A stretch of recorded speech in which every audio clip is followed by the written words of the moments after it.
ಕೈವ ಅಂದ್ರೆ ಏನು? ಕೈವ ಯಾರು? ಶ್ರೀರಾಮ್ಪುರದಲ್ಲಿ ಜನಜನಿತವಾದ ಹೆಸರು. ನಾನು ಬಾರಲ್ಲಿದ್ದಾಗ ಸೊ ಇದೆಲ್ಲ ನೋಡಿದೀನಿ ನಾನು. ನೀವು ಯಾವುದೇ ಸಿನಿಮಾ ತೊಗೊಳ್ಳಿ, ನಿಮ್ಮ ಸಿನಿಮಾಗಳನ್ನ, ಅಲ್ಲಿ ಎಲ್ಲೋ ನೈಜತೆ ಇರ್ತದೆ. ಇದು ಕೂಡ ನೈಜತೆ ಇಟ್ಕೊಂಡು ಮಾಡಿದ್ರಿ. ಅಲ್ಲಿ ಪೋಸ್ಟ್ ಮಾರ್ಟಮ್ಗಳು ಎಲ್ಲ ನಡೀತಾ ಇತ್ತು. ಎಲ್ಲ ನೋಡ್ಬಿಟ್ಟು ಗಾಬರಿ ಆಯ್ತು. ಮಾಡೋ ಕೇಸ್ ಮಾಡ್ತಿರೋದನ್ನ ಕೇಳಿದೆ, ಏನ್ ಸಾರ್ ಕೂಯ್ತಾ ಇರ್ತಿರಲ್ಲ, ನಿಮ್ಗೇನು ಅನ್ಸಲ್ವಾ? ನಮ್ದು ವೃತ್ತಿ ಸ್ವಾಮಿ, ಏನು ಮಾಡಕ್ಕಾಗಲ್ಲ. ಸಲ ಒಂದು ಹೆಣ ಬಂದಿತ್ತು, ಅದನ್ನ ನಾನು ಆ ಕೇಸ್ನ ಮಾಡಕ್ಕೆ ಆಗಿಲ್ಲ, ಯಾಕಂದ್ರೆ ಅದು ಆಲ್ರೆಡಿ ಪೋಸ್ಟ್ ಮಾರ್ಟಮ್ ಆಗೇ ಬಂದಿದ್ದು ಅಂತ. ಇಲ್ಲಿಂದ ಮೇಲೆ ಮಾಂಸನೇ ಸಿಕ್ಕಿಲ್ಲ ಅವ್ರಿಗೆ, ಅಂದ್ರೆ ಬಗದಾಕ್ಬಿಟ್ಟಿದ್ದ. ಒಬ್ಬ ಮನುಷ್ಯ ಇನ್ನೊಬ್ಬ ಮನುಷ್ಯನ ಮರ್ಡರ್ ಮಾಡಿದಾಗ ಇದು ಹೆಂಗಾಗುತ್ತೆ? ಈ ಲೆವೆಲ್ ಯಾಕೆ ಮರ್ಡರ್ ಮಾಡ್ದ? ಏನ್ ಕ್ರೋಧ?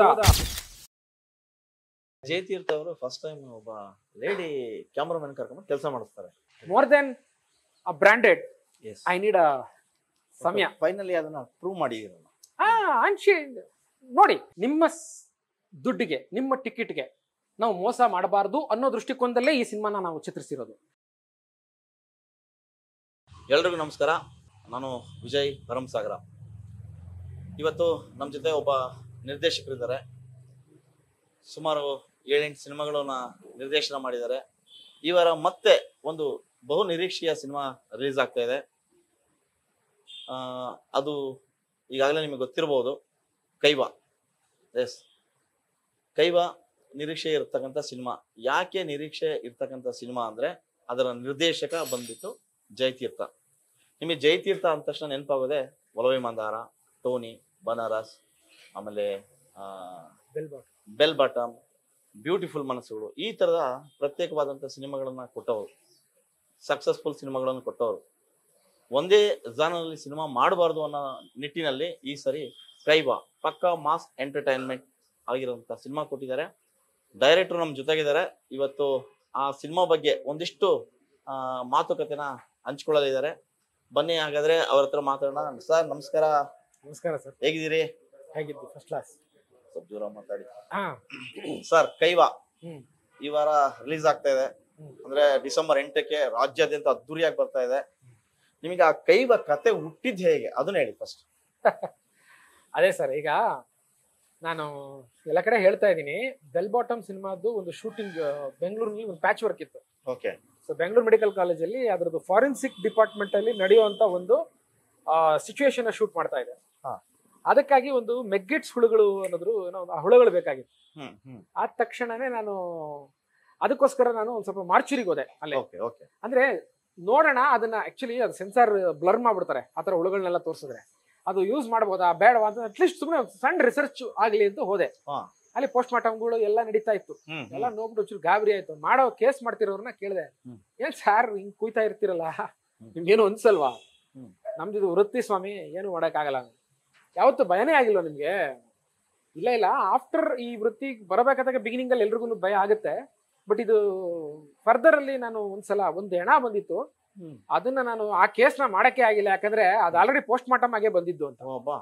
ಇಲ್ಲಿಂದ ಮೇಲೆ ಮಾಂಸನೇ ಸಿಕ್ಕಿಲ್ಲ ಅವ್ರಿಗೆ, ಅಂದ್ರೆ ಬಗದಾಕ್ಬಿಟ್ಟಿದ್ದ.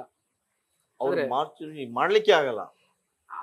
ಇಲ್ಲಿಂದ ಮೇಲ್ಗಡೆ ಅವನು ಪೋಸ್ಟ್ ಮಾರ್ಟಮ್ ಮಾಡೇ ಕಳಿಸ್ಬಿಟ್ಟಿದ್ದ. ಅಂದ್ರೆ ಪೋಸ್ಟ್ ಮಾರ್ಟಮ್ ಆದ್ರೂ ಒಂದು ಆರ್ಡರ್ ಮಾಡ್ತಾರೆ,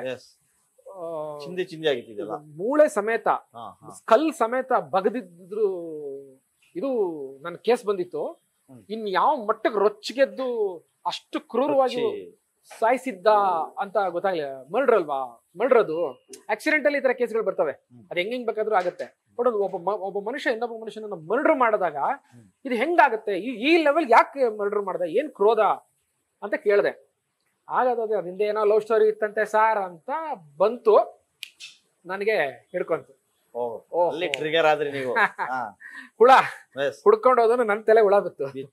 ಸೊ ಅಲ್ಲಿಂದ ನಾನು ಯಾರದು ಏನದು ಅಂತ ಕೇಳ್ಕೊಂಡು ಹೋದಾಗ, ಇಲ್ಲ ಸರ್ ಪೂರ್ತಿ ಕತೆ ನನಗೆ ಗೊತ್ತಿಲ್ಲ, ಅಲ್ಲೊಬ್ರು ಕಾನ್ಸ್ಟೇಬಲ್ ಇದ್ದಾರೆ, ಅಲ್ಲಿ ಹೋಗ್ರಿ, ರಿಟೈರ್ಡ್ ಕಾನ್ಸ್ಟೇಬಲ್, ಇವಾಗ ಅವರೆಲ್ಲ ವಯಸ್ಸಾಗಿದೆ ಸರ್, 70-75 ವರ್ಷ ಹಿಂಗೆಲ್ಲ ಅವ್ರಿಗೆ. ಅವ್ರನ್ನ ಹುಡ್ಕೊಂಡು ಹೋಗಿ ಅಂತಂದ್ರು, ಒಂದು ಅಡ್ರೆಸ್ ಕೊಟ್ಟರು. ಹೋಗಿದೆ, ಅವ್ರ ಹತ್ರ ನನಗೆ ಪ್ರಾಪರ್ ಕತೆ ಸಿಕ್ತು. ಯಾರು ಮರ್ಡರ್ ಮಾಡಿದ್ದು, ಯಾರು ಮರ್ಡರ್ಗೆ ಒಳಗಾದದ್ದು, ಯಾಕೆ ಮರ್ಡರ್ ಆಗಿದ್ದು, ಅದಕ್ಕೆ ರೀಸನ್ ಇತ್ತ, ಏನು ಎಲ್ಲ ಡಿಟೈಲಿಂಗ್ ಆಗಿ ಗೊತ್ತಾಯ್ತು. ತುಂಬಾ ರೋಚಕವಾದ ಕಥೆ ಅನ್ನಿಸ್ತು. ಅಲ್ಲ ಕಾಮನ್ ಆಗಿ ನೋಡಿದ್ರೆ ನಿಮ್ಗೆ ಅದು ಲವ್ ಸ್ಟೋರಿಗೆ ಒಂದು ತೊಂದರೆ ಆಗುತ್ತೆ, ತೊಂದರೆಗೆ ಒಂದು ಪರಿಹಾರ ಹುಡ್ಕೋತಾ ಹೋಗ್ತಾರೆ ಹೀರೋ ಹೀರೋಯಿನ್ಗಳು ಅನ್ನೋ ತರ ಅನ್ಸುತ್ತೆ. ಆದ್ರೆ ಈ ಜಾಡು ಹಿಡ್ಕೊಂಡು ಹೋದಾಗ ಕಥೆಯಲ್ಲಿ ಬರೀ ಪ್ರೇಮ ಇಂಟೆನ್ಸ್ ಆದ ಲವ್ ಸ್ಟೋರಿ ಬೇಕೇ ಬೇಕು ಸರ್. ಅದೇ ಆತ್ಮ.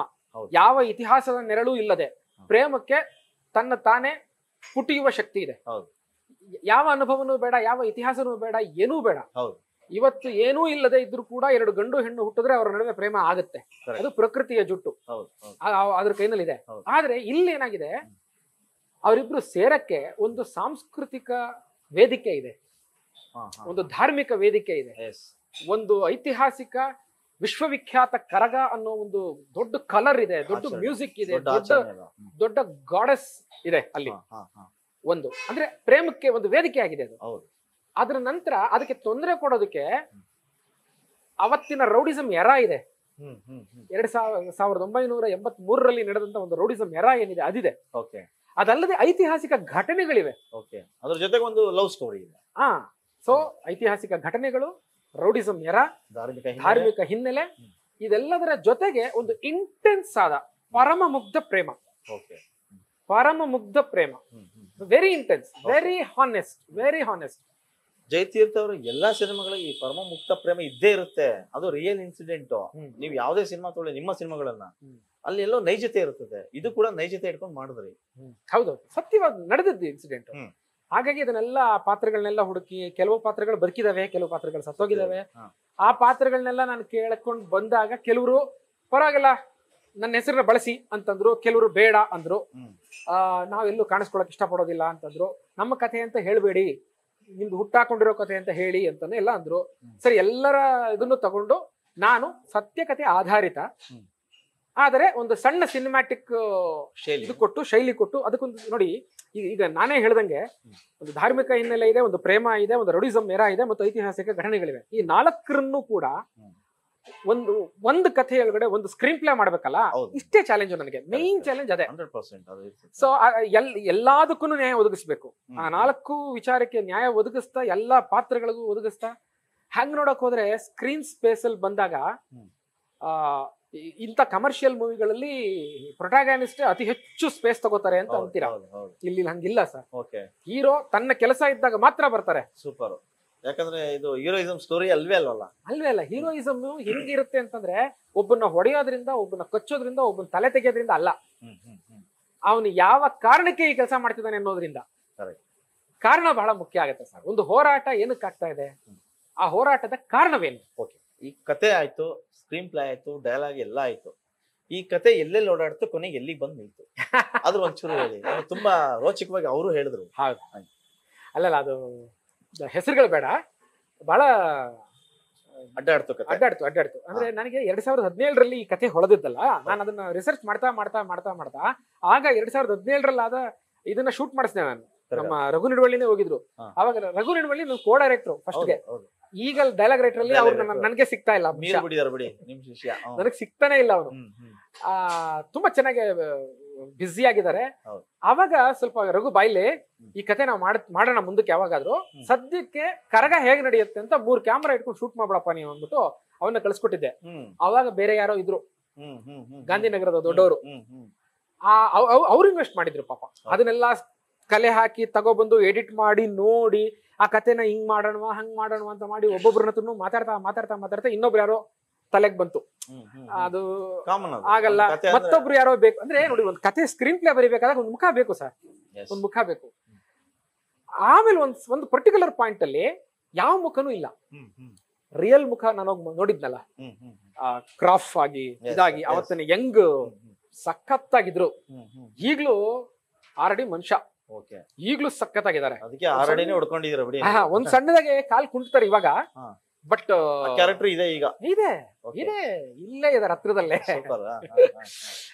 ಅವ್ರನ್ನ ಇವತ್ತಿಗೂ ನಾನು ನೋಡ್ಕೊ ಬಂದೆ. ಅವ್ರದ್ದು ಹೆಂಗ್ ಫೋಟೋಸ್ಗಳು ಒಂದಷ್ಟು ತಗೊಂಡೆ ನಾನು, ಬೇಕು ಸರ್ ಕೊಟ್ಟಿರಿ ಅಂತ. ಎಲ್ಲೂ ತೋರಿಸ್ಬೇಡಿ ನೀವು, ದಯವಿಟ್ಟು ಇದನ್ನ ಎಲ್ಲೂ ಹಾಕ್ಬೇಡಿ ಅಂತ ಎಲ್ಲ ಹೇಳಿದ್ರು. ಆಯ್ತು sir, I respect your privacy ಅಂತ ಎಲ್ಲ ಹೇಳಿದ್ದೇನೆ.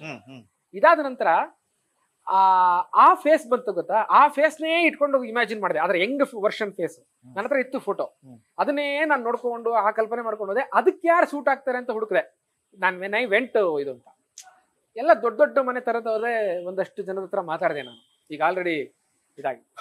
ಯಾಕೋ ಧನ್ವೀರ್ ಫೇಸ್ ಆಗ್ಲಿ ಆತನ ಹೈಟ್ ಆಗ್ಲಿ ನೋಡ್ತಿದ್ದಂಗೆನೆ ಅಂದ್ರೆ ಅದಕ್ಕೂ ಇದಕ್ಕೂ ಸಿಮಿಲಾರಿಟಿ ಇದೆ. ನಾನು ನೋಡಿದ ಮುಖ ಇದೆಯಲ್ಲ ಅದಕ್ಕೂ ಇದಕ್ಕೂ ಸಿಮಿಲಾರಿಟಿ ಇದೆ. ಅರೆ ಈ ವರ್ಷ ಚೆನ್ನಾಗಿದಾರಲ್ಲ ಅಂತ ಅನ್ಸಿ ಧನ್ವೀರ್ ಹಿಂಗ್ ಬಾಮ್ಮ ಇಲ್ಲ ಒಂಚೂರು ಮಾತಾಡೋಣ ಅಂತ ಹೇಳಿ ಅವ್ರದ್ದು ಸಿನಿಮಾ ರಿಲೀಸ್ ಆಗ್ತಿತ್ತು ಯಾವ್ದೋ ಬೈ ಟು ಲವ್ ಏನೋ. ಆ ಟೈಮ್ನಲ್ಲಿ ಹೋಗಿ ನಾನು ಇವೆಂಟ್ಗೆ ಹೋಗಿ ಅವ್ರನ್ನ ಒಂದ್ಸಲ ಪ್ರಾಪರ್ ಕಣ್ಣಿಂದ ನೋಡಿ ಫೋಟೋಗ್ರಫಿ ಬಿಟ್ಬಿಡಿ ಸಿನಿಮಾದಲ್ಲಿ ನೋಡೋದಕ್ಕೂ ಡೈರೆಕ್ಟ್ ಆಗಿ ನೋಡ್ಬೇಕು ಅಂತ ನೋಡಿಸಿ ಅವ್ರ ಎದುರುಗಡೆ ನಿಂತು ಆ ಹೈಟು ಪರ್ಸನಾಲಿಟಿ ಎಲ್ಲ ನೋಡಿ ಬಾಮ್ಮ ಅಂತ ನಾನೇ ಹೋಗಿದ್ದೆ ಕೂತ್ಕೊಂಡು ಸುಮ್ಮನೆ ಹಿಂಗ್ ಬಿಟ್ಟೆ ಹಿಂಗಿದೆ ಅಂತ. ಸಾರ್ ನಾನು ತಿಗಳ್ರಿಪೇಟೆ ಅವನೇ ಸಾರ್ ಸಿಕ್ತಲ್ಲ ಅದು ನನಗೆ ಹೇಗೆ ಹೇಗೆ ಅಂದೆ. ಇಲ್ಲ ನಮ್ಮ ತಾಯಿಯವರು ಅಲ್ಲಿದ್ದವರು, ನಮ್ಮ ತಂದೆಯವರು ಅಲ್ಲಿ ಕೆಲಸ ಮಾಡ್ತಾ ಇದ್ರು, ಗೊತ್ತಿರೋರು. ನಾವು ಮಾಡಿ ಅದೇ ನಮ್ಮ ಅವ್ರು ಮಾಡಿ ಇತ್ತಂತೆ, ಅವ್ರದ್ದೊಂದು ಬಿಲ್ಡಿಂಗ್ ಇತ್ತಂತೆ, ಬಿಲ್ಡಿಂಗ್ ಮೇಲೆ ಅವ್ರು ನಿಂತ್ಕೊಂಡು ಕರಗ ನೋಡಿಸಿ ಕೆಳಗಡೆ ಇರಿಸಿ ಕರಗ ದೇವಸ್ಥಾನ ದೇವ್ರನ್ನೆಲ್ಲ ಮುಟ್ಟಿಸಿ. ಸೊ ಆ ಸಂಸ್ಕೃತಿ ಜೊತೆಗೇನೆ ಬೆಳೆದವರು. ಈಗಲೂ ಅಲ್ಲಿ ಹೋದವ್ರಿಗೆಲ್ಲ ಗೊತ್ತಿರೋರೆ ಆ ನೆಲಬಾಂಧವ್ಯ ಕೂಡ ಅಂಟ್ಕೊಂತು. ಸೊ ಕರಗದ ಸಂಸ್ಕೃತಿ ಗೊತ್ತು ಮತ್ತು ಆ ರೌಡಿಸಂ ಯಾರಾದ ಗುರ್ತಿದೆ ಎಲ್ಲ ನೋಡಿ ಬೆಳೆದಿರೋರು. ಮತ್ತು ನನಗೆ ರಾ ಆಗಿ ಅದು ನೀಟಾಗಿ ಸಿಕ್ಬಿಡುತ್ತೆ ಅಂತ ಹೇಳಿ ನಾನು ಫಿಕ್ಸ್ ಆಗಿ ನನ್ನ ಕ್ಯಾರೆಕ್ಟರ್ ಒಂದು ಸ್ವಲ್ಪ ಬೇರೆ ಬಿಹೇವ್ ಮಾಡುತ್ತಲ್ಲ ಅದಕ್ಕೊಂಚೂರು ಟ್ರೈನಿಂಗ್ ಆಯ್ತು. ಮೇಘಾ ಶೆಟ್ಟಿಗೂ ಮತ್ತೆ ಧನ್ವೀರ್ ಅವ್ರಿಗೆ ಫಿಕ್ಸ್ ಆಯ್ತು ಸರ್. ಆಫ್ಟರ್ ದಟ್ ಸಿನಿಮಾ ಆಗೋಯ್ತು. ನಿಮ್ಮ ಕಲ್ಪನೆಯ ಚಿತ್ರ 1983 ನಲ್ಲಿ ನಡೆಯುವಂಥದ್ದು. ಎಲ್ಲ ರೆಟ್ರೋ ಸ್ಟೈಲ್ ಇರಬೇಕು. ಎಲ್ಲಿ ಮಾಡಿದ್ರಿ ಶೂಟು, ಹೇಗೆಲ್ಲ ಆಯ್ತು ಆ ಪ್ರೋಸೆಸ್? ಮೊಟ್ಟ ಮೊದಲ ಬಾರಿಗೆ ನಾನು ಸೆಟ್ ಹಾಕೋದಕ್ಕೆ ವಿರೋಧ. ನನಗದು ಏನೋ ನೀವು ಎಷ್ಟೇ ಚೆನ್ನಾಗಿ ಸೆಟ್ ಹಾಕಿ ಸರ್ ಅದು ಆರ್ಟಿಫಿಷಿಯಲ್ ಅನ್ಸುತ್ತೆ ನನಗೆ. ಹಾಗಾಗಿ ನನಗೆ ರಿಯಲ್ ಲೊಕೇಶನ್ಸ್ ಗಳು ಬೇಕು. ಅದು ಹೆಂಗೆ ಕಾಣುತ್ತೆ 80ರ ದಶಕದಲ್ಲೇ ಇದ್ದಂತ ಕಟ್ಟಡಗಳು ಏನಿದೆ ಅಂತ ಬೆಂಗಳೂರಿನಲ್ಲಿ ಹುಡುಕ್ದೆ. ಅಲ್ಲೆಲ್ಲ ಶೂಟಿಂಗ್ ಮಾಡೋದಕ್ಕೆ ತುಂಬಾ ಕಷ್ಟ ಆಯ್ತು. ಬೆಂಗಳೂರು ಸಾಧ್ಯ ಇಲ್ಲ, ತುಂಬಾ ಕಷ್ಟ ಆಯ್ತು. ಇದೆ ಬೆಂಗಳೂರಲ್ಲಿ ಇನ್ನೂ ಇದೆ, ಹುಡುಕ್ಬೇಕು. ಈ ಕಷ್ಟ ಆಯ್ತು. ನಾನೇನು ಸಿನಿಮಾದಲ್ಲಿ ಒಂದು ಕೆಲವೊಂದು ಹೆಸರಿಟ್ಬಿಟ್ಟು ಗೆಸ್ಟ್ ಹೌಸ್ಗಳು ಅಂತೆಲ್ಲ ತೋರಿಸಿದ್ದೀನಿ, ಅದೆಲ್ಲ ಇದೆ. ಅದು ಹಾಗೆ ಇತ್ತು. ನನಗೆ ಮೈಸೂರಲ್ಲಿ ತುಂಬಾ ಚೆನ್ನಾಗಿ ಸಿಕ್ತು ಮತ್ತು ಈಸಿ ಟು ಶೂಟ್. ಸೊ ಹಾಗಾಗಿ ಅಲ್ಲೋ ಹುಡ್ಕೊಂಡು ಇಲ್ಲೆಲ್ಲ ಎಂಟೈರ್ ಮೂವಿನ ಇಲ್ಲಿ ಮಾಡೋಣ ಅಂತ ಹೇಳಿ ಫುಲ್ ಮಾಡಿದ್ವಿ. ಬಟ್ ಕೆಲವೊಂದು ಬೆಂಗಳೂರನ್ನೇ ತೋರಿಸ್ಬೇಕಾಗತ್ತೆ. ಧರ್ಮರಾಯನ ಗುಡಿ 800 ವರ್ಷಗಳ ಹಿಂದೆ ಅದರ ಐತಿಹ್ಯ ಬಂತು ಅಂತಂದ್ರೆ ಕೆಂಪೇಗೌಡರು ಈ ಕಡೆಗೆ ಬಂದಾಗ ಕಾಡಿನಲ್ಲಿ ಸಿಕ್ಕ ಒಂದು ಗುಡಿ ಯಾರದ್ದು ಅಂತ ಸಂಶೋಧನೆ ಮಾಡಿದ್ದು ಧರ್ಮರಾಯನ ಗುಡಿ ಅಂತ ಗೊತ್ತಾದ್ಮೇಲೆ ಗಂಗರ ಕಟ್ಟಿದ್ದಂತೆ. ಅದನ್ನ ಕೇಂದ್ರವಾಗಿರಿಸ್ಕೊಂಡು ಬೆಂಗಳೂರು ಬೆಳೆದಿದ್ದು ಸರ್. ನೋಡಿ ಅದನ್ನ ಕೇಂದ್ರವಾಗಿರಿಸ್ಕೊಂಡು ಎಲ್ಲಾ ದಿಕ್ಕಲ್ಲೂ ಬೆಂಗಳೂರು ಬೆಳೀತು. ಅದನ್ನ ಕಟ್ಟಿದವರು ಕೆಂಪೇಗೌಡರು ಅಲ್ವೇ. ಇವತ್ತಿಗೂ ಮಹಾನಗರ ಪಾಲಿಕೆಯ ಚಿಹ್ನೆ ಇದೆಯಲ್ಲ ಅದು ಈ ಗುಡಿಯ ರೆಫರೆನ್ಸ್. ಆ ಗೋಪುರದ ಅದೇ ಗುಡಿಯ ರೆಫರೆನ್ಸ್ ಅದು. ಸೊ ಇವತ್ತಿಗೂ ಆ ಮೂಲ ಕಟ್ಟಡ ಹಂಗೆ ಉಳಿಸ್ಕೊಂಡು ಸುತ್ತ ಕಟ್ಟಿದ್ದಾರೆ. ಸೊ ಅಂತದ್ದೊಂದು ಪ್ಲೇಸ್ ಇದ್ದಾಗ ನಾನು ಅದನ್ನ ಮೈಸೂರಲ್ಲಿ ತೋರ್ಸಕ್ ಆಗಲ್ಲ, ಅದನ್ನ ಇಲ್ಲೇ ಮಾಡ್ಬೇಕು. ಸೊ ಅದನ್ನ ಸ್ವಲ್ಪ ಕಷ್ಟ ಆಯ್ತು, ಮಾಡಿದ್ವಿ. ಕೆಲವೊಂದು ವಿಷಯಗಳನ್ನ ಮಾತ್ರ ಇಲ್ಲಿ ಶೂಟ್ ಮಾಡಿದೆ, ಮಿಕ್ಕಿದ್ದೆಲ್ಲ ಮೈಸೂರು. ಈ ತರದ ಸಿನಿಮಾ ಮಾಡುವಾಗ ಪ್ರೊಡ್ಯೂಸರ್ ಕೂಡ ಗಟ್ಟಿಯಾಗಿರ್ಬೇಕು. ಹೌದು ಸರ್. ಅವ್ರ ಬಗ್ಗೆ ಹೇಳಿ ಸರ್, ಹೆಂಗೆ ನಿಮ್ಗೆ ಸಾಧ್ಯ ಸರ್? ಪಾಪ ಅವರು ಪಾಪ ಅಂತ ಅನ್ಬಾರ್ದು, ಗ್ರೇಟ್ ಅವರು. ಯಾಕೆ ಅಂತಂದ್ರೆ ನಾನು ಒಂದು ಯಾವ್ದೋ ಹಿಂಗೆ ಸಿಕ್ಕಿದಾಗ ಸಾಫ್ಟ್ವೇರು ಆಕ್ಚುಲಿ ನನಗಿಂತ ತುಂಬಾ ಚಿಕ್ಕವರು, 36-37 ಇಯರ್ಸ್ ಅವ್ರಿಗೆ, ರವೀಂದ್ರ ಅವ್ರಿಗೆ. ಅವ್ರದ್ದು ಏನೋ ದೊಡ್ಡದು ಮಾಡ್ಕೊಂಡಿದ್ದಾರೆ.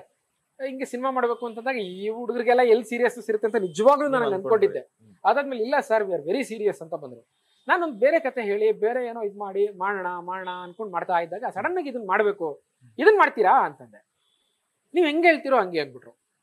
ಅಲ್ಲ ಸರ್ ಕತೆ ಕೇಳಿ ನೀವ್ ಮಾಡಿ ಸರ್. ಏನೋ ಕತೆನೂ ಸರಿಯಾಗಿ ಕೇಳಿಲ್ಲ ಅವರು. ಸುಮ್ಮನೆ ಹಿಂಗೆ ಊಟ ಮಾಡ್ಬೇಕಾದಾಗ ಒಂದು ಅರ್ಧ ಗಂಟೆನಲ್ಲಿ ಒಂದು 10-15 ನಿಮಿಷದಲ್ಲಿ ಹೇಳಿದ್ದು. ಅವ್ರ ಮನೆಯಲ್ಲಿ ಏನೋ ಮೀನ್ ಮಾಡಿಸಿದ್ರು, ಕನಕಪುರದ, ಅವರು ಕನಕಪುರದ ಕಡೆಯವರು. ಸಗದಾಗಿದೆ ತಿನ್ನಿ ಹಂಗೆ ಏನೋ ಹೇಳಿದ್ದು ನಾನು ಅಷ್ಟೇ. ಅದಾದ್ಮೇಲೆ ಅವರು ಏನೂ ಕೇಳಲಿಲ್ಲ. ಸರ್ ನಿಮ್ಮಿಷ್ಟ ಬಂದಿದ್ದು ಹೀರೋ ಹಾಕೊಳ್ಳಿ, ನಿಮಗಿಷ್ಟ ಬಂದ ಟೆಕ್ನಿಷಿಯನ್ಸ್ ಹಾಕೊಳ್ಳಿ, ನಿಮಗಿಷ್ಟ ಬಂದಂಗೆ ಶೂಟ್ ಮಾಡಿ. ಸಿನಿಮಾ ಏನಾಗುತ್ತೆ ಎತ್ತಾಗುತ್ತೆ ಅನ್ನುವುದು ನಾವು ಹೇಳಕ್ಕಾಗಲ್ಲ ಸರ್. ಆದ್ರೆ ಸಿನಿಮಾ ಮಾಡೋವಾಗ ನಮ್ಮ ಶ್ರದ್ಧೆ ಇರ್ಬೇಕಲ್ವಾ, ಅಷ್ಟು ಮಾಡಿ ಸರ್ ಸಾಕು. ನಾನು ಖಂಡಿತ ಅದಕ್ಕೆ ಬದ್ಧನಾಗಿ ಮಾಡಿರ್ತೀನಿ ಸರ್. ನಮಗೂ ಗೊತ್ತಿಲ್ಲ, ನಾವು ಸಿನಿಮಾ ಮಾಡ್ತೀವಿ ಅಷ್ಟೇ ಸರ್. ಅದನ್ನ ಗೆಲ್ಲಿಸಬೇಕಾದದ್ದು ಜನ ಅಷ್ಟೇ. ಅದು ಆ ನಿಷ್ಠೆ ಅಂತೂ ತೋರಿಸ್ತೀವಿ. ಎಂತ ಲೋ ಬಜೆಟ್ ಸಿನಿಮಾ ಆಗಲಿ ಹೈ ಬಜೆಟ್ ಸಿನಿಮಾಗಳಾಗ್ಲಿ ಸರ್, ನಿಷ್ಠೆ ಇದ್ದೇ ಇರುತ್ತೆ. ನಿರ್ದೇಶಕರಿಗಾಗಲಿ ಕಲಾವಿದ, ಅಯ್ಯೋ ನಮ್ಮ ಸಿನಿಮಾ ಚೆನ್ನಾಗಾಗಬೇಕು ಅನ್ನೋದು ಎಲ್ರಿಗೂ ಇರುತ್ತೆ. ಸೊ ಆ ನಿಷ್ಠೆಯಿಂದ ಮಾಡಿದ್ವಿ. ಇವಾಗ ಅದು ತಗೊಳ್ತಾ ಇರೋ ಶೇಪ್ ನೋಡಿದಾಗ ನನಗೇನೆ ಆಹಾ ಅನ್ನಿಸ್ತದೆ. ಒಂದೊಂದ್ಸಲ ನಂಗನ್ಸುತ್ತೆ ನಾನು ಮಾಡಿದ್ನ ಅದಾಯ್ತಾ ಅನ್ಸ್ತದೆ. ಇವ್ರ ನಿರ್ಮಾಪಕರ ಹಣ ಇನ್ವೆಸ್ಟ್ಮೆಂಟ್ ಆಗಲಿ, ಕಲಾವಿದರ ಕಮಿಟ್ಮೆಂಟು. ಪಾಪ ಸರ್ 45 ದಿವಸ ಕಂಟಿನ್ಯೂ ಶೂಟ್ ಮಾಡ್ತೀರಾ, ನಾನು ಬರ್ತೀನಿ ಸರ್. ಕಮಿಟ್ಮೆಂಟ್ ಆ ಕಮಿಟ್ಮೆಂಟ್ Correct. ಕರ್ಕೊಂಡೋಗಿ ಪಾಪ ಮೈಸೂರಲ್ಲಿ ಹಾಕೊಂಡು ಹ್ಮ್. ಹಗಲು ರಾತ್ರಿ ಹೌದು. ಬೆಳಗ್ಗೆ 3 ಗಂಟೆಗೆಲ್ಲ ಶೂಟ್ ಮಾಡಿದೀನಿ. ಎಲ್ಲ ಎತ್ಕೊಂಡು ಬ್ರೇಕೇ ಕೊಡ್ತಿದ್ದಂಗೆ ಮಾಡಿದೀನಿ. ಮಧ್ಯದಲ್ಲಿ ಪಾಪ ಇವ್ರಿಗೇನೋ ರಿಬ್ಸ್ ಎಲ್ಲ ಪ್ರಾಬ್ಲಮ್ ಆಗಿತ್ತು, ಏನೋ ಜಿಮ್ ಮಾಡಕ್ ಹೋಗಿ ಏನೋ ಪ್ರಾಬ್ಲಮ್ ಆಗಿ ಅಲ್ಗೂ ಕೂಡ ಇಲ್ಲ ಕಣಪ್ಪ ಇಷ್ಟು ಜನ ಹಾಕೊಂಡ್ಬಿಟ್ಟಿದೀನಿ, ನಾನು ಫೈಟ್ ಮಾಡ್ಲೇಬೇಕು ಮಾಡಿದ್ರು. ಸೊ ಇಲ್ಲೆಲ್ಲ ಕಟ್ಟಿ ರೋಪ್ ಹಾಕಿ ಎಳಿತಾರೆ. ಡೆಡಿಕೇಶನ್. ಇಲ್ಲಿ ರಿಬ್ಸ್ ಪ್ರಾಬ್ಲಮ್ ಇತ್ತು, ಎಕ್ಸ್ರೇ ಎಲ್ಲ ತೋರಿಸಿದ್ರು, ನೋಡಿ ಸರ್ ಇಲ್ಲಿ ಕಟ್ಟಾಗಿದೆ ಅಂತ. ಯಪ್ಪ ಹೆಂಗಯ್ಯ ಇವಾಗ ಅಂತಂದೆ. ಸಾರ್ ಇಲ್ಲಪ್ಪ 800 ಜನ ಜೂನಿಯರ್ಸ್ ಕರ್ಸಿದೀವಿ ಸರ್, ಮಾಡ್ಲೇಬೇಕು. ಸೆಟ್ ಹಾಕಿಬಿಡಿ. ಸೆಟ್ ಅಂತಂದ್ರೆ ಒಂದು ಕೋರ್ಟ್ ತರ ಇದು ಮಾಡ್ಬಿಟ್ಟಿದೀವಿ. ಈಗ ಮಾಡ್ಬೇಕಮ್ಮ, ಇಲ್ಲಾಂದ್ರೆ ಸುಮಾರು 10-15 ಲಕ್ಷ ಒಂದ್ ದಿನಕ್ಕೆ ಲಾಸ್ ಆಗತ್ತೆ ಹೌದು. ಅಂದಾಗ ಪಾಪ ಬಿಡಿ ಸರ್ ಮಾಡೋಣ ಅಂತ ಬಂದು ನಿಂತ್ಕೊಂಡ್ರೆ ಬೆವರ್ತಾ ಇದ್ದಾನೆ ಪಾಪ. ಯಾವ hero ಹಿಂಗ್ ಮಾಡ್ತಾರೆ? ಈಗ ಧನ್ವೀರ್ಗೆ ಬೆವರ್ತಾ ಇದ್ದಾನೆ. ಸಾರ್ ಆಗತ್ತೆಮ್ಮ, ಮಾಡೋಣ ಬನ್ನಿ ಸರ್. ಮಾಡಿದ್ರು. ಇರ್ಲಿ, ಅದೆಲ್ಲ ಮಾಡ್ಕೊಂಡು ಇವತ್ತು ನೋಡಿದಾಗ ಆಹಾ ಅನ್ಸುತ್ತೆ. ಓಕೆ, ಎಲ್ಲ ಹೇಳಿದ್ರಿ. ಜಯತೀರ್ಥ ಅವ್ರನ್ನ ನಾವು ಶೂಟಿಂಗ್ ಟೈಮ್ ನೋಡ್ಬೇಕಾದ್ರೆ ಏನ್ ಹೇಳ್ತಾ ಇದ್ರು ಅಂದ್ರೆ, ಅವರು ಈ ಸೀನ್ ಓಕೆ ಆಯ್ತೋ ಇಲ್ಲೋ ಅಂತ ಜಡ್ಜ್ಮೆಂಟ್ ಅವರೇ ಮಾಡ್ತಿದ್ರ ಅಂತೆ ನಿಂತ್ಕೊಂಡು. ಅಂದ್ರೆ ಜಯತೀರ್ಥ ಅವರ ಕಣ್ಣು ನೋಡಿದ ತಕ್ಷಣ ನಮ್ಗೆ ಗೊತ್ತಾಗ್ಬಾರ್ದು, ಕಣ್ಣಲ್ಲಿ ಒಂದಿಷ್ಟು ಹನಿಗಳು ಉದಿರೋದು, ಎಮೋಷನಲ್ ಆಗಿರೋದು, ಸೀನ್ ವರ್ಕೌಟ್ ಆಯ್ತು ಅಂತ ಅವರೇ ಡಿಸೈಡ್ ಮಾಡೋದು. ಅದು ಹೆಂಗೆ ಅಂದ್ರೆ ನಟರಿಗೆ ಇನ್ಸ್ಪೈರ್ ಮಾಡಕ್ ಅಷ್ಟೇ ಸರ್ ನಮ್ ಕೈಲಾಗೋದು. ಈಗ ನಟನೆ ಕಲಿಸುವುದು ಅಂದ್ರೆ ಏನ್ ಸರ್? ನಮ್ದು ಈಗ ನೀವು ಒಂದು MBBS ಕಲ್ತ್ರೆ ಹಾರ್ಟ್ ಸರ್ಜರಿ ಹೇಗ್ ಮಾಡ್ಬೋದು ಅನ್ನೋದನ್ನ ಪಾಪ ಇನ್ ಡೀಟೇಲ್ ಆಗಿ ಬರ್ದಿರ್ತಾರೆ. ಅದು ಪ್ರಾಕ್ಟಿಕಲ್ ಆಗಿ ಮಾಡಿ ಮುಗಿಸ್ಬೋದು, ಸರ್ಟಿಫಿಕೇಟ್ ಕೊಡ್ತಾರೆ, ಅವ್ರು ಡಾಕ್ಟರ್ ಆಗ್ಬಿಡ್ಬೋದು. ಇಲ್ಲಿ ಸರ್ಟಿಫೈ ಮಾಡೋದಕ್ಕೆ ನಾವ್ ಯಾರು? ಇನ್ನೊಬ್ರು ಸರ್ ನಾನು ಹೇಳಬೇಕು, ಇದು ಹೀಗೆ ಇದು ಹೀಗೆ ಇದು ಹೀಗೆ ಅಂತ ಮಾಡಿ ಮಾಡಿ ಇನ್ಸ್ಪೈರ್ ಮಾಡಿದ ವರ್ಡ್ಗಳನ್ನ ನೀವು ಕೇಳಿಸ್ಕೊಂಡು ನಿಮ್ಮೊಳಗೆ ಅದು ಭಾವಿಸಿ ಅದನ್ನ ಎನಾಕ್ಟ್ ಮಾಡ್ಬೇಕು. ಇಷ್ಟೇ ನಟನೆಯ ಕ್ರಿಯೆ, ಇಷ್ಟೇ. ಮತ್ತೆ ಇದು ಸರಿನಾ ತಪ್ಪಾ ಅಂತ ನಾನು ಅಲ್ಲ, ಪ್ರೇಕ್ಷಕ ಡಿಸೈಡ್ ಮಾಡ್ತಾನೆ ಲಾಸ್ಟ್ಗೆ. ಈ ಸಿನಿಮಾದಲ್ಲಿ ನೀವೊಬ್ಬ ಡೈರೆಕ್ಟರ್ ಆಗಿ 5 ಜನ ಡೈರೆಕ್ಟರ್ ಒಂದೇ ಸರಿ ಹಾಕೊಂಡು ರುಬ್ಬಾಕ್ಬಿಟ್ಟಿದ್ದೀರಿ. ಆ ಎಕ್ಸ್ಪೀರಿಯನ್ಸ್ ಹೆಂಗಿತ್ತು ಸರ್? ಅದನ್ನ ಬೆಲ್ ಬಾಟಮಲ್ಲೂ ಮಾಡಿದ್ದೆ. ಈ ಸಿನಿಮಾದಲ್ಲಿ ಅಲ್ಲ, ಆ ಬೆಲ್ ಬಾಟಮ್ ಪಾರ್ಟ್ ಬೇರೆ, ಇದ್ರಲ್ಲಿ ಎಲ್ಲರೂ ವಿಚಿತ್ರವಾದಂತ ಪಾತ್ರಗಳು, ಆ ರೆಟ್ರೋ ಸ್ಟೈಲ್ ಅಲ್ಲಿ ತೋರಿಸಿರೋದು. ಇದು ರೆಟ್ರೋ, ಅಲ್ಲೂ ಡೈರೆಕ್ಟರ್ಗಳಿದ್ರು, ಇಲ್ಲೂ ಡೈರೆಕ್ಟರ್ಗಳಿದ್ದಾರೆ.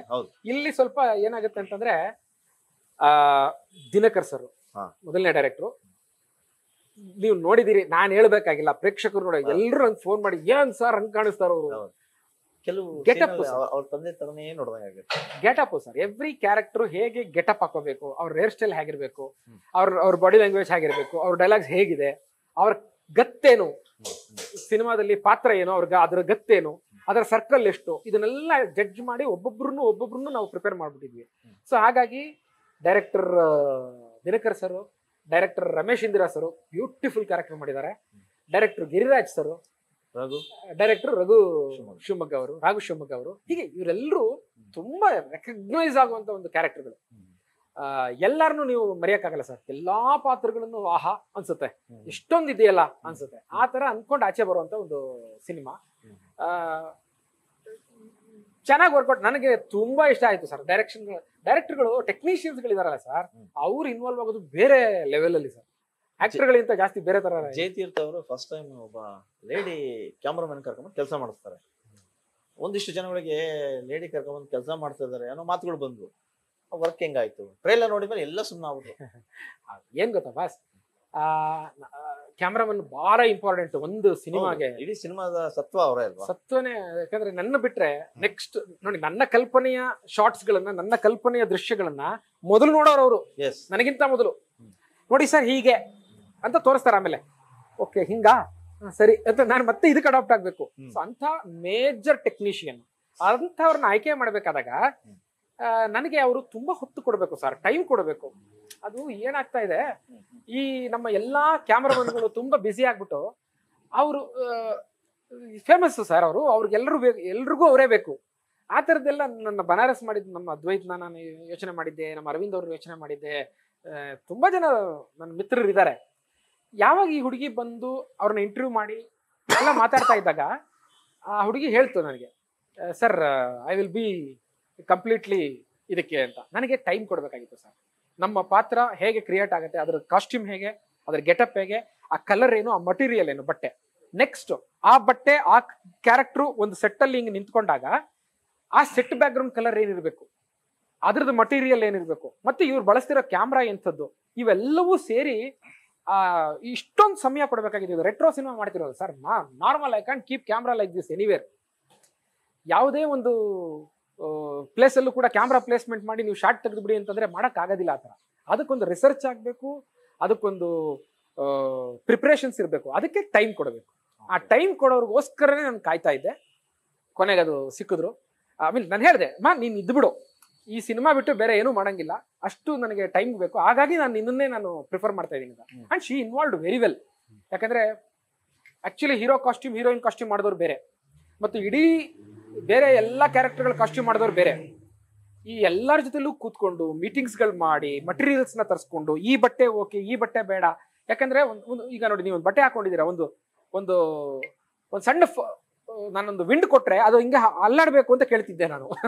ಯಾಕಂದ್ರೆ ಯಾವುದೋ ಒಂದು ತಂಗಾಳಿಯಲ್ಲಿ ನಿಂತ್ಕೊಂಡು ಅವನೊಂದು ಕ್ರೌರ್ಯ ಅಲ್ಲಿಂದ ನಂಗೆ ಚೇಂಜ್ ಆಗುತ್ತೆ. ಅವ್ನು ತಣ್ಣಗಿದ್ದವನು, ಪ್ರೇಮದ ಗುಂಗಲ್ಲಿದ್ದವನು, ಸಡನ್ ಆಗಿ ಅದೇ ಸೀನಲ್ಲಿ ಅವನು ವ್ಯಾಘ್ರನಾಗ್ತಾನೆ. ಅಲ್ಲಿ ಅದು ವಿಂಡ್ ಬೇಕು, ಅವನು ವ್ಯಾಘ್ರ ಆಗೋ ಟೈಮ್ನಲ್ಲಿ ಅವ್ನು ಬೆವರು ಬೇಕು. ಎರಡಕ್ಕೂ ಅಡ್ಜಸ್ಟ್ ಆಗುವಂತ ಒಂದು ಬಟ್ಟೆ ಬೇಕು ನನಗೆ. ಈ ಥರದ್ದು ಏನೇನೋ ಕೇಳಿದ್ದೆ ನಾನು ವಿಚಿತ್ರವಾಗಿ. ಪಾಪ ಅದೆಲ್ಲದಕ್ಕೂ ಕೂತ್ಕೊಂಡು ಒಂದೊಂದೇ ಬೆಟ್ಟ ಮೆಟೀರಿಯಲ್ಲು ಕಲರು ಸೆಲೆಕ್ಟ್ ಮಾಡಿ ಪಾಪ ಯಾಕೆ ಚೆನ್ನಾಗಿ ವರ್ಕ್ ಮಾಡಿದ್ರು. ನನಗೆ ಟೈಮ್ ಕೊಡೋದು ಬೇಕು sir, mainly more than a branded. I need a ಸಮಯ. ಫೈನಲಿ ಅದನ್ನ ಪ್ರೂವ್ ಮಾಡಿದ್ದೀರಲ್ಲ. ಅಂಶಿ ನೋಡಿ ಅಷ್ಟೇ, ಜನ ನೋಡಿ. ಓಕೆ, ಈ ಜಯಣ್ಣ ಅವರಿಗೆ ಈ ಸಿನಿಮಾಗಳು ಅಂದ್ರೆ ಲವ್ ಸ್ಟೋರಿಯಲ್ಲಿ ಎತ್ತಿದ್ಕಾಯಿ. ಜಯಣ್ಣ ಲವ್ ಸ್ಟೋರಿ ಸಿನಿಮಾ ಅಂದ ತಕ್ಷಣ ಅದು ಒಂದು. ಇಲ್ಲಿ ಮಾಸ್ ಎಂಟರ್ಟೈನ್ಮೆಂಟ್ ಇದೆ, ಮಾಸ್ ರೌಡಿಸಮ್ ಎಷ್ಟು ಪರ್ಸೆಂಟ್ ಇದೆ, ಲವ್ ಸ್ಟೋರಿ ಎಷ್ಟು ಪರ್ಸೆಂಟ್ ಇದೆ, ಅವು ಎರಡು ಬ್ಲೆಂಡ್ ಆಗಿದೆಯಾ? ಅದೇ ಸರ್, ಅದೇ ಅದೇ ಅಂದ್ರೆ ಇದನ್ನ ನಾನು ರೌಡಿಸಮ್ಮು ಮಾಸ್ ಅನ್ನೋದಕ್ಕಿಂತ ಹೆಚ್ಚಾಗಿ ಎಮೋಷನ್ ಅಂತ ಹೇಳ್ತೀನಿ. ಆ ಎಮೋಷನ್ನೇ ಸರ್ ಆಕ್ಷನ್ ಆಗಿರೋದು. ಎಮೋಷನ್ ಆಕ್ಷನ್, ಆ ಎಮೋಷನ್ ವರ್ಕ್ ಆಗ್ಬೇಕು ಸರ್. ಒಬ್ಬನಿಗೆ ಕೋಪ ಬಂದ್ರೆ ತಾನೇ ಅವ್ನು ಇನ್ನೊಬ್ಬನಿಗೆ ಹೊಡೆಯೋಕೆ ಹೋಗೋದು, ಒಬ್ಬನಿಗೆ ಇನ್ಸಲ್ಟ್ ಆದ್ರೆ ತಾನೇ ಅವನಿಗೆ ದುಃಖ ಬರೋದು. ಆ ಭಾವ ಇದೆ ಗೊತ್ತಾ, ಆ ಭಾವ ಮಿಡಬೇಕು. ಭಾವದ ನಂತರ ಈಗ ಕೋರ್ಟಲ್ಲೂ ಅದನ್ನೇ ಕೇಳೋದು, ಈ ಆಕ್ಟ್ ಆಯ್ತಲ್ಲ, ಈ ಇನ್ಸಿಡೆಂಟ್ ಒಂದು ಕೊಲೆ ಪ್ರಕರಣ ಆಗಿದೆ, ಅದಕ್ಕೆ ಉದ್ದೇಶವೇನು, ಮೋಟಿವ್ ಏನು ಅನ್ನೋದು. ಆ ಮೋಟಿವೇ important. That is emotion. Action is an action. ಒಂದು ವಿಷಯಕ್ಕೆ ಟ್ರಿಗರ್ ಆಗ್ತಾನೆ, ಅದೇ ಆಗೋದು. ಸೊ ಹಾಗಾಗಿ ಎಮೋಷನ್ಸೇ ಜಾಸ್ತಿ ಇಲ್ಲಿ. ಎಮೋಷನ್ ಮೇಲೆ ಅವನು ಏನು ಟ್ರಿಗರ್ ಆಗ್ತಾನಲ್ಲ, ಅವ್ನು ಹೆಂಗ್ ಹೊಡೆದ ಅನ್ನೋದು ಮುಖ್ಯ ಅಲ್ಲ ಸರ್, ಯಾಕೆ ಹೊಡೆದ ಯಾವತ್ತೂ ಅಷ್ಟೇ. ಆ ಮಟ್ಟಕ್ಕೆ ಒಬ್ಬನ್ನ ಸರ್, ಇದು ತಿಗಳರಪೇಟೆಯಲ್ಲಿ ನಡೆದಿರತಕ್ಕಂಥ ಕಥೆ ಅಂತ ಹೇಳ್ತೀರಾ. ಹಿಂದೆ ಒಂದು ಸಿನಿಮಾದಲ್ಲಿ ತಿಗಳರಪೇಟೆಯಲ್ಲಿ ಯಾವುದೋ ಒಂದು ಸಣ್ಣ ಇನ್ಸಿಡೆಂಟ್ ಆಗಿ ಏನೋ ವಾದ ವಿವಾದಗಳೆಲ್ಲ ನಡೆದು, ಸೊ ಇಲ್ಲಿ ಆ ಥರದ ಘಟನೆಗಳಿಗೆ ಆಸ್ಪದ ಇಲ್ಲ ಅಂತ ಅನ್ಸುತ್ತೆ. ಖಂಡಿತ ಇಲ್ಲ. ಇದುವರೆಗೂ ಯಾವ ಚಿತ್ರದಲ್ಲೂ ತೋರಿಸಲಾರದಷ್ಟು ಡೀಪ್ ಆಗಿ ವಿಶ್ವವಿಖ್ಯಾತ ಕರಗದ ಐತಿಹಾಸವನ್ನ, ಪುರಾಣವನ್ನ ನಾವು ತೋರಿಸಿದೀವಿ.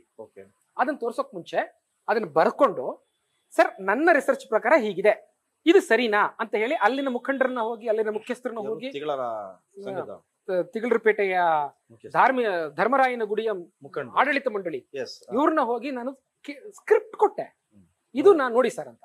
ಅವ್ರು ಇಲ್ಲ ಸರ್, ಅದು ಹೀಗೆ ಹೇಳಿದ್ರೆ ಬೇರೆ ತರ ಕಮ್ಯುನಿಕೇಟ್ ಆಗುತ್ತೆ ನೋಡಿ, ಇದು ನಮ್ದು ಅಂತ ಏನೋ ಕೊಟ್ರು. ಅದನ್ನ ತಗೊಂಡು ಮತ್ತೆ ಸ್ಕ್ರಿಪ್ಟ್ ಮಾಡಿ ಕೊಟ್ಟೆ. ಇದಿದೆ ಸರ್, ತಾಳಿ ಸರ್ ಶೂಟ್ ಮಾಡ್ಕೊಂಡ್ ಬರ್ತೀನಿ ಅಂತ ಶೂಟ್ ಮಾಡಿದೆ.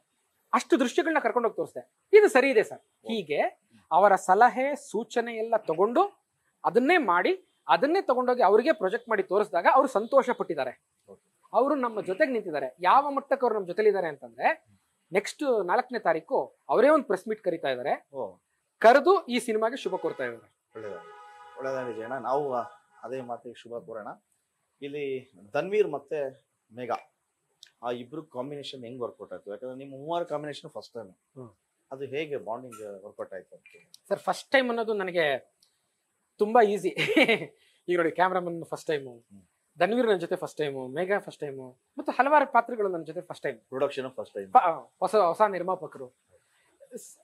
ಆದ್ರೆ ಅದು ಒಂದೊಂದರ ನನಗೆ ಈಸಿ ಸರ್, ಅದು ಏನೋ ಗೊತ್ತಿಲ್ಲ, ಅದು ನನಗೆ ಒಲ್ದು ಬಂದಿದೆ.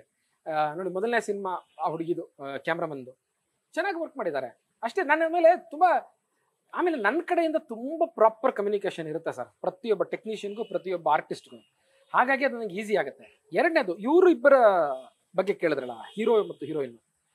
ಅದೇ ಹೀರೋನ ನಾನು ಈ ಎಲ್ಲ ಕಾರಣಗಳಿಂದ ಸೆಲೆಕ್ಟ್ ಮಾಡಿ ಒಂದ್ ಕಡೆ ಇಟ್ಕೊಂಡಿದ್ದೆ. ಒಂದು ಮೇಘಾ ಬಾಮ್ಮ ಇಲ್ಲಿ ಒಂದು ಸ್ಕ್ರೀನ್ ಟೆಸ್ಟ್ ಮಾಡೋಣ ಅಂತ ಹೇಳಿ ಒಂದು ಮೇಕಪ್ ಹಾಕಿ, ನನ್ನ ಸ್ಟೈಲ್, ನನ್ನ ಕಲ್ಪನೆಯ ಆ ಪಾತ್ರದ್ದು ವೇಷ ಗೀಷ ಮೇಕಪ್ ಎಲ್ಲ ಹಾಕಿಬಿಟ್ಟು ಕೂರಿಸ್ಬಿಟ್ಟು, ಸುಮ್ಮನೆ ಈ ಥರದ್ದು ನೆಲದ ಮೇಲೆ ಕೂರಿಸಿ, ಇದು ವಿಷಯ, ಇದು ಡೈಲಾಗ್ಸು, ಇದನ್ನ ಟ್ರೈ ಮಾಡಿ ನೋಡೋಣ ಮಾಡ್ತಾ ಹೋಗಿ ಅಂದ್ಬಿಟ್ಟು ಕ್ಯಾಮ್ರಾ ಸ್ಟಾರ್ಟ್ ಕ್ಯಾಮ್ರಾ ಅಂತಂದೆ. ಮಾಡ್ತಾ ಹೋದ್ರು ನಾನು ಕಟ್ಟೆ ಹೇಳಿಲ್ಲ, ಇಂಪ್ರೂವೈಸ್ ಮಾಡ್ಕೊಳ್ಳಿ ಅಂತ ಬಿಟ್ಬಿಟ್ಟೆ. ಮಾಡ್ತಾ ಒಂದು 2 ನಿಮಿಷ ಆದ್ಮೇಲೆ they started to cry without glycerin. ಆ ಜೆಲ್ ಇದೆ ಗೊತ್ತಾ, ಆ ಕೆಮಿಸ್ಟ್ರಿ ವರ್ಕೌಟ್ ಆಯ್ತಲ್ಲ, ಅದೇ ತಾನೇ ಸರ್, ಅದೇ ಫಿಕ್ಸ್ ಆಗೋ ಡೈರೆಕ್ಟರ್ ಬೇಕಾಗಿರೋದೇ ಅದು. ಸೊ ಓಕೆ,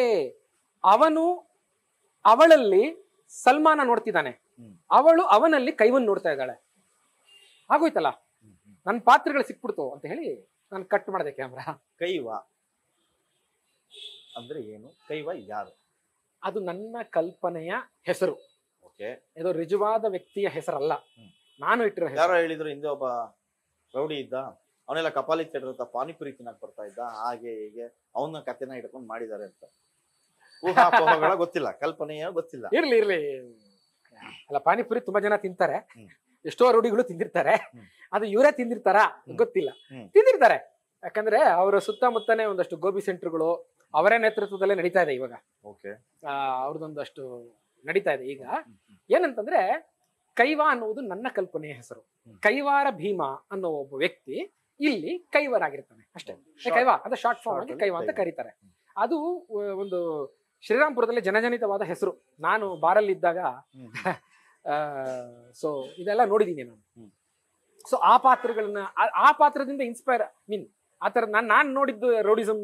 ನಾನು ಶ್ರೀರಾಮ್ಪುರದವನು ಸರ್, ತುಂಬಾ ನೋಡಿದ್ದೀನಿ. ಅಲ್ಲಿಂದ ಒಂದು ಹೆಸರು ಮಾತ್ರ ತಗೊಂಡೆ, ಆದ್ರೆ ಈ ನಿಜವಾದ ವ್ಯಕ್ತಿ ಹೆಸರು ಬೇರೆ ಇದೆ. ಸೊ ಈ ವ್ಯಕ್ತಿಗೆ ನಾನು ಆ ಹೆಸರನ್ನ ಇಟ್ಬಿಟ್ಟು ಸುಮ್ಮನೆ ಇದು ಮಾಡ್ತಾ ಇದ್ದೀನಿ. ಆ ಹುಡುಗಿ ಹೆಸರು ಅವ್ರದಲ್ಲ, ಎಲ್ಲಾ ಪಾತ್ರಗಳ ಹೆಸರು ನಾನು ಬದಲಾಯಿಸಿದ್ದೀನಿ. ಇಲ್ಲಿ ಯಾವ ಧಾರ್ಮಿಕ ಭಾವನೆಗಳಿಗೂ ಧಕ್ಕೆ ಆಗಬಾರ್ದು. ಆಗದಿದ್ದ ಹಾಗೆ ಮತ್ತು ಒಬ್ಬರು ಅನ್ಯ ಧರ್ಮವರು ಇನ್ನೊಬ್ಬರ ಧರ್ಮಕ್ಕೆ ರೆಸ್ಪೆಕ್ಟ್ ಮಾಡುವಂತಹ, ಯಾಕಂದ್ರೆ ಏನಿದ್ರು ಸರ್ ನೀವು ಬೇರೆನೆ ನಾನ್ ಬೇರೆನೆ ಸರ್, ಆದ್ರೆ ನಾವಿಬ್ರು ಒಪ್ಕೋಬೇಕು, ಆಗ ಪ್ರಪಂಚ ನಡೆಯುತ್ತೆ, ವ್ಯವಸ್ಥೆನೂ ಸರಿಯಾಗಿರುತ್ತೆ.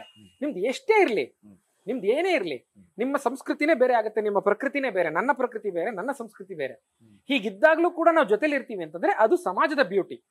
ಆ ಬ್ಯೂಟಿನ ತೋರಿಸಿದೀವಿ ಸರ್, ಯಾರಿಗೂ ಧಕ್ಕೆ ಆಗಲ್ಲ ಸರ್. ಆಮೇಲೆ ಇನ್ನೊಂದು ಹೇಳ್ತೀನಿ, ಬರೀ ಕರಗ ಆಡಳಿತ ಸಂಸ್ಥೆ ಅವರು ಮಾತ್ರ ನಮ್ ಜೊತೆಲಿ ಇಲ್ಲ, ದರ್ಗಾ ಆಡಳಿತ ಸಂಸ್ಥೆಯವರು ನಮ್ ಜೊತೆಲಿ ಇದ್ದಾರೆ. ಅದು ಇಂಪಾರ್ಟೆಂಟ್. ಅವ್ರ ಒಳಗಡೆನೂ ಹೋಗಿ ಶೂಟ್ ಮಾಡಿದೀನಿ. ಅದೇ ದರ್ಗಾದ ಒಳಗಡೆ ಹೋಗಿ ಇದನ್ನೆಲ್ಲ ಮುಟ್ಟಿ ಕರಗ ಒಳಗಡೆ ಬಂದು ಹೋಗೋದನ್ನೆಲ್ಲ ಶೂಟ್ ಮಾಡಿದೀನಿ. ಎಲ್ಲದಕ್ಕೂ ಅವ್ರು ಸಪೋರ್ಟ್ ಮಾಡಿದ್ದಾರೆ. ಯಾರು ಕೂಡ ಇದುವರೆಗೂ ವಿರೋಧ ಮಾಡಿಲ್ಲ. And they are very happy, we have shown this ಅಂತ. ಇದು ಸೌಹಾರ್ದ ಸಿನಿಮಾ. ಹೌದು. ಓಕೆ, ಡಿಸೆಂಬರ್ 8ಕ್ಕೆ ರಾಜ್ಯಾದ್ಯಂತ ರಿಲೀಸ್ ಆಗ್ತಾ ಇದೆ. ಆಡಿಯನ್ಸ್ಗೆ ಏನ್ ಹೇಳಕ್ ಇಷ್ಟಪಡ್ತೀರಾ? ಡಿಸೆಂಬರ್ 8ಕ್ಕೆ ಸಿನಿಮಾ ರಿಲೀಸು. ಪ್ರೇಕ್ಷಕರು ಅನ್ನದಾತರು, ಅವ್ರಿಗೆ ಹೇಳೋದು ಒಂದೇ ಸರ್, ನಾನು ನಿಮ್ಮ ದುಡ್ಡಿಗೆ, ನಿಮ್ಮ ಟಿಕೆಟ್ಗೆ ನಾವು ಮೋಸ ಮಾಡಬಾರ್ದು ಅನ್ನೋ ದೃಷ್ಟಿಕೋನದಲ್ಲೇ ಈ ಸಿನಿಮಾನ ನಾವು ಚಿತ್ರಿಸಿರೋದು. ಇದು ನನ್ನ 8ನೇ ಸಿನಿಮಾ. ಒಂದಷ್ಟು ಅನುಭವಗಳಿವೆ ನನಗುವೆ, ಆದರೂ ನಾವೇನು ಜ್ಞಾನಿಗಳಲ್ಲ. ಯಾಕಂದ್ರೆ ನಾವು ತಪ್ಪು ಮಾಡಿರಬಹುದು. ದಯವಿಟ್ಟು ಒಮ್ಮೆ ಸಿನಿಮಾ ನೋಡಿ, ನಿಮ್ಮ ಎಂಟರ್ಟೈನ್ಮೆಂಟ್ಗಾಗಲಿ ನಿಮ್ಮ ಭಾವುಕ ಸ್ತರಕ್ಕಾಗಲಿ ಎಲ್ಲೂ ನಾನು ಧಕ್ಕೆ ಮಾಡಲ್ಲ. ಮತ್ತು ಸಿನಿಮಾದಿಂದ ಥಿಯೇಟ್ರಿಂದ ಆಚೆ ಬಂದು ನೀವು ಕೂಡ 4 ಜನಕ್ಕೆ ಹೇಳ್ತೀರಿ ಅನ್ನೋ ಭರವಸೆ ನನಗಿದೆ. ದಯವಿಟ್ಟು ಅಷ್ಟು ಮಾಡಿ, ಒಮ್ಮೆ ಸಿನಿಮಾ ನೋಡಿ, ಖಂಡಿತ ನೀವೇ ಒಂದು 4-5 ಜನಕ್ಕೆ ಹೇಳ್ತೀರಿ ಅನ್ನೋ ಒಂದು ನಂಬಿಕೆ ನಮಗಿದೆ. ಆ ಉದ್ದೇಶದಲ್ಲೇ ಬಹಳ ವಿನಮ್ರವಾಗಿ ನಾವು ಸಿನಿಮಾ ಮಾಡಿದ್ದೀವಿ. ದಯವಿಟ್ಟು ಎಲ್ಲರೂ ನೋಡಬೇಕು ಅಷ್ಟೇ. ಇಷ್ಟೊತ್ತು ನಿರ್ದೇಶಕ ಜಯತೀರ್ಥ ಅವರು ಕೈವಾ ಸಿನಿಮಾ ಬಗ್ಗೆ ಸಾಕಷ್ಟು ವಿಚಾರಗಳನ್ನ ಹೇಳಿದ್ರು. ಇನ್ನಷ್ಟು ಉಳಿದ ವಿಚಾರಗಳನ್ನೆಲ್ಲ ನೀವು ಸಿನಿಮಾದಲ್ಲೇ ನೋಡಬೇಕು. ಅದು ಸಿನಿಮಾ ಥಿಯೇಟರ್ನಲ್ಲಿ ಡಿಸೆಂಬರ್ 8ಕ್ಕೆ ಕೈವಾ ರಾಜ್ಯಾದ್ಯಂತ ರಿಲೀಸ್ ಆಗ್ತಾ ಇದೆ.